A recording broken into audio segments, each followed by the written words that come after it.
ॐ वायुरनिलममृतमथेदं भस्मान्तगुं शरीरम्। ॐ क्रतो स्मर क्लिवे स्मर कृतगुं स्मर।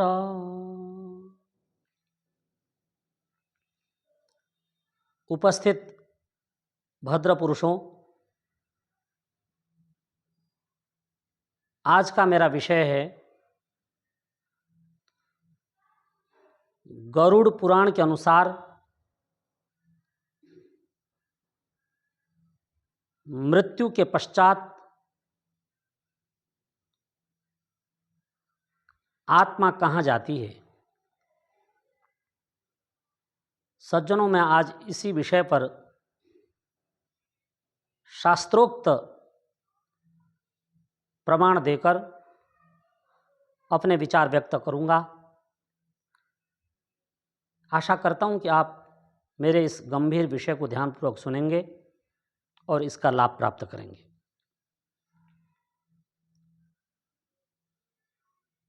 मनुष्य जब मर जाता है तो यह शरीर से जो चेतन शक्ति है, जो आत्म तत्व है, यह निकल करके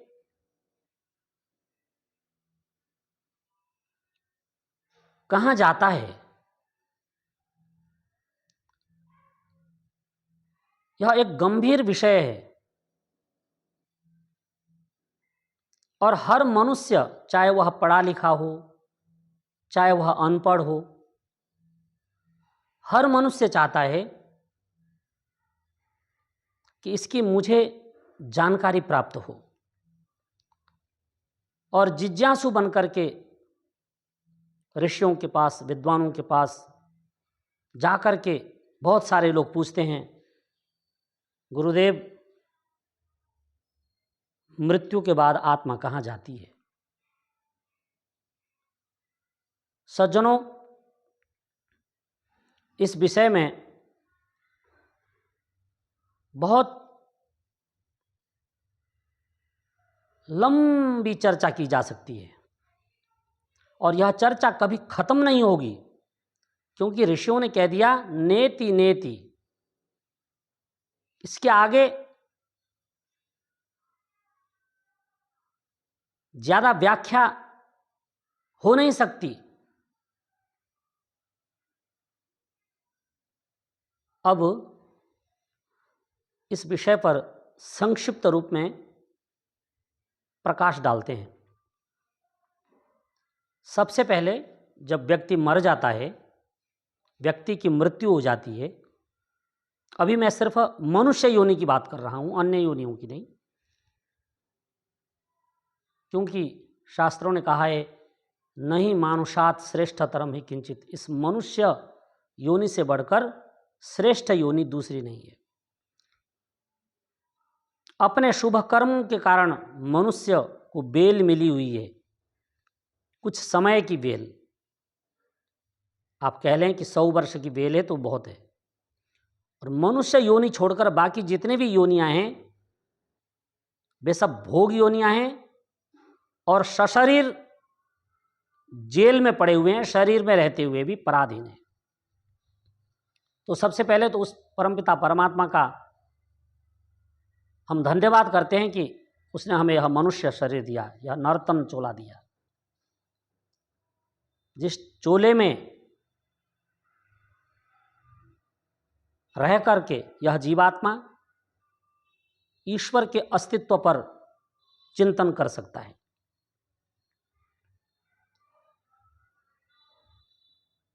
मनुष्य मरकर कहाँ जाता है, तो मैं आपको कहना चाहता हूं कि सर्वप्रथम यजुर्वेद के 39 अध्याय के 6ठे मंत्र में इसका संक्षिप्त वर्णन है, सूत्रात्मक वर्णन है। मंत्र इस प्रकार है, सविता प्रथमे हन्नग्निर्द्वितीये वायुस्तृतीये आदित्यश्चतुर्थे चंद्रमाः पंचम ऋतुः षष्ठे मरुतः सप्तमे बृहस्पतिरष्टमे मित्रो नवमे वरुणो दशम इंद्र एकादशे विश्वे देवा द्वादशे। मंत्र इतना ही पूर्ण होता है। अब इसमें बताया गया है कि जब जीव शरीर से निकलते हैं तो सबसे पहले सविता के पास पहुंचते हैं। पहला दिन जीवात्मा सविता के पास पहुंचता है,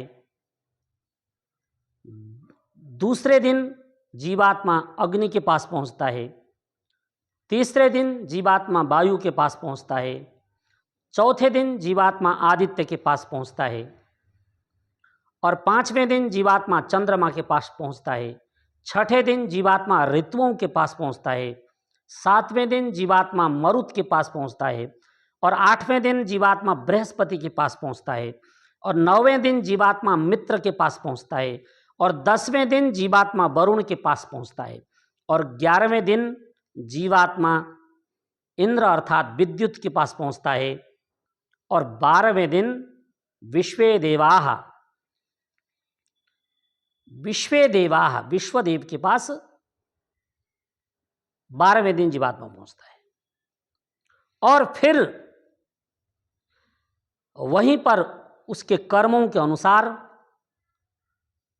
12 दिन के पश्चात उसका हिसाब किताब होता है। यदि वह निष्काम कर्मी है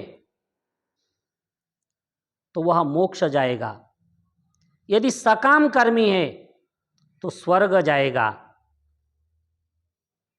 यदि पापी दुराचारी है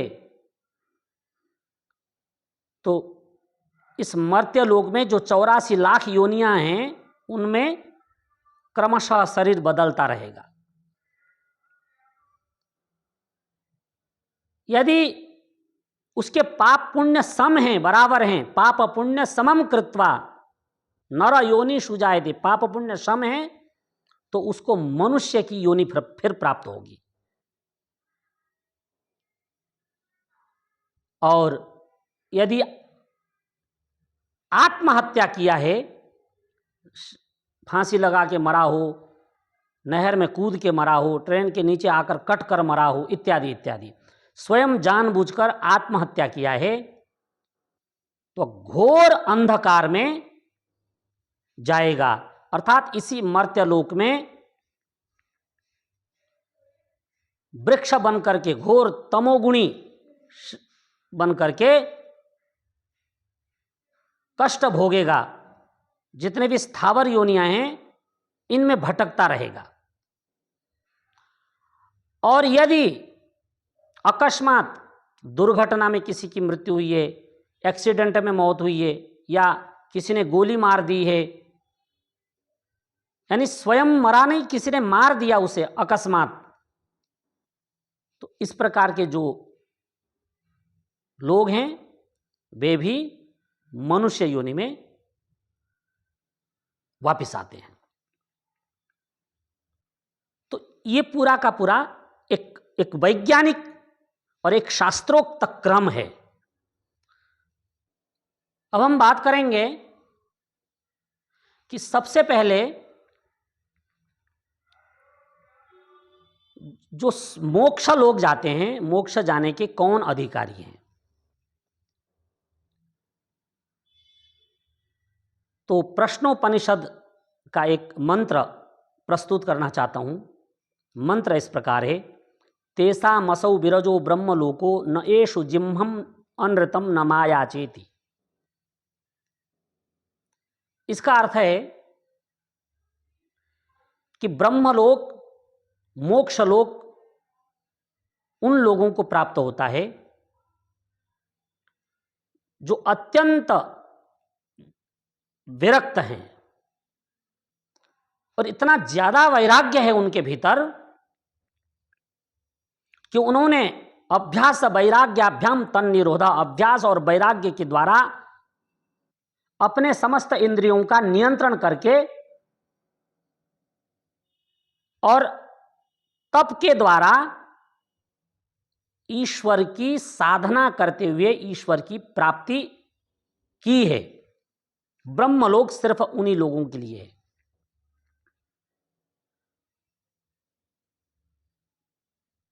जिनका उद्देश्य ही संसार का परोपकार करना है, ब्रह्मलोक उनका है। ब्रह्मलोक उन लोगों के लिए है जिन्होंने अपने दिव्य ज्ञान के साथ ईश्वर की प्राप्ति के लिए गृहस्थ आश्रम में भी जाना उचित नहीं समझा और जीवन भर किसी आश्रम में बैठकर, किसी गहन गुफा में बैठ करके ईश्वर की आराधना की है। और ईश्वर की आराधना करते करते जिन्होंने अपने प्राणों को त्यागा है, ब्रह्मलोक, मोक्षलोक उनको प्राप्त होता है। और वे दिव्य लोक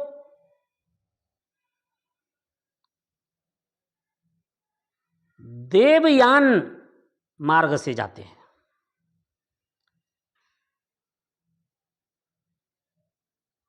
और कुछ उदाहरण दे सकता हूं मैं,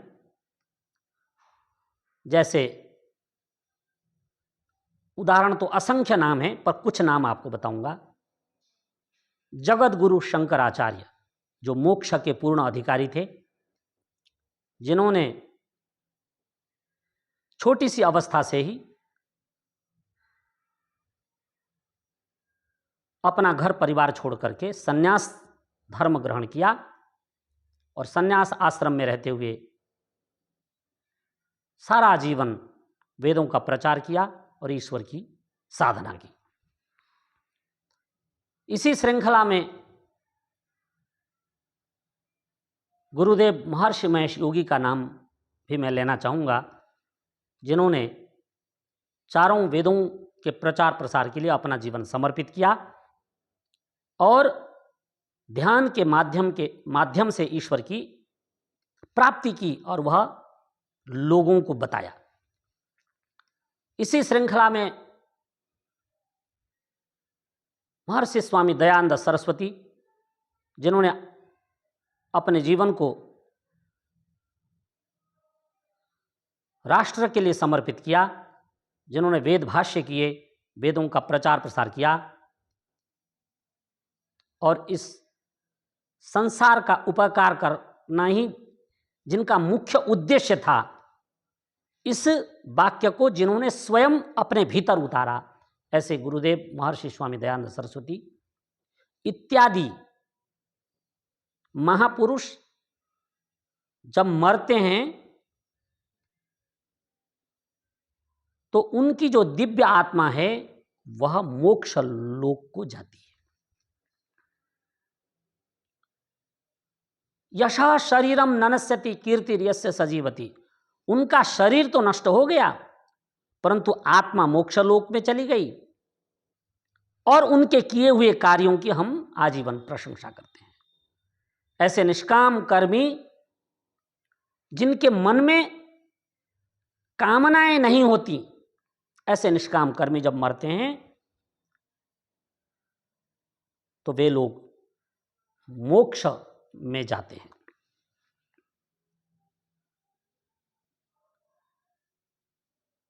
और मोक्ष लोक है सूर्य के पीछे।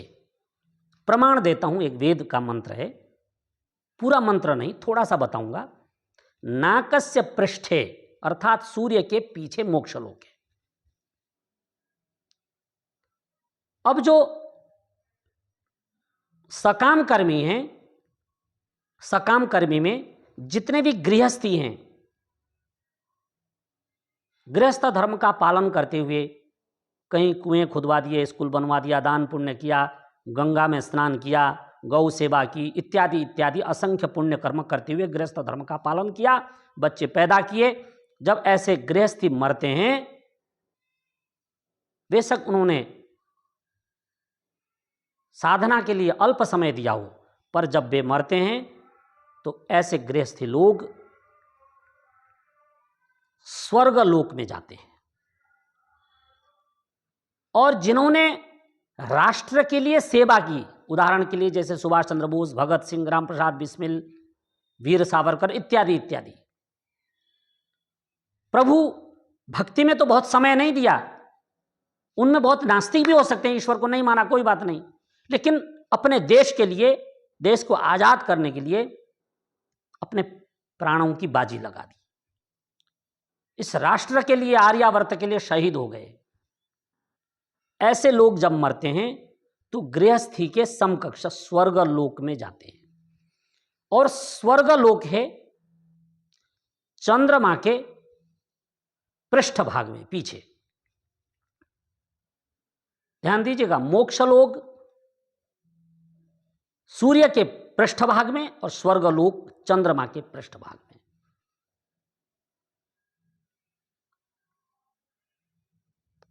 और मनुष्य जीवन पाकर के जो पापी है, दुराचारी है, छुरा लेकर रात को घूमता है, जो हत्यारा है, बलात्कारी है, शराबी, कबाबी, और जो हर समय पाप प्रवृत्ति में डूबा हुआ है, ऐसा पापी, नराधम, निशाचर जब मरता है तो वह इन 84 लाख योनियों में भटकता है। कभी गधा बनता है, कभी कुत्ता, कभी बिल्ली, कभी सूअर, नाली का कीड़ा, कभी अमरूद का कीड़ा, जितने भी योनियां हैं इनमें भटकता रहता है। और जिनके पाप पुण्य सम होते हैं, पाप पुण्य समम कृत्वा नर योनिषु जायते, पाप पुण्य सम होते हैं, उनको मनुष्य योनि प्राप्त होती है। और जिनकी अकस्मात मौत हो जाती है, अर्थात वो जीना चाहते थे परंतु किसी ने गोली मार दी, एक्सीडेंट में मर गए, कोई दुर्घटना में समाप्त हो गए, ऐसे लोग जब मरते हैं, चूंकि उनकी मन की जो इच्छाएं हैं वो अभी अधूरी रहती हैं, इसलिए वे फिर से मनुष्य योनि में आते हैं। इसके अतिरिक्त जो आत्महत्या करते हैं, स्वयं फांसी लगा लिया, अपने आप को रिवॉल्वर से गोली से उड़ा दिया, कहीं पहाड़ से कूद गए, कहीं नदी में गिर गए, तो जानबूझकर जो आत्महत्या करते हैं वे तमोगुणी होकर के स्थावर योनियों में भटकते हैं। जितने भी वृक्ष वनस्पतियां हैं इनमें भटकते रहते हैं। इस प्रकार ये क्रम निरंतर कर्म फल के अनुसार प्राप्त होता है।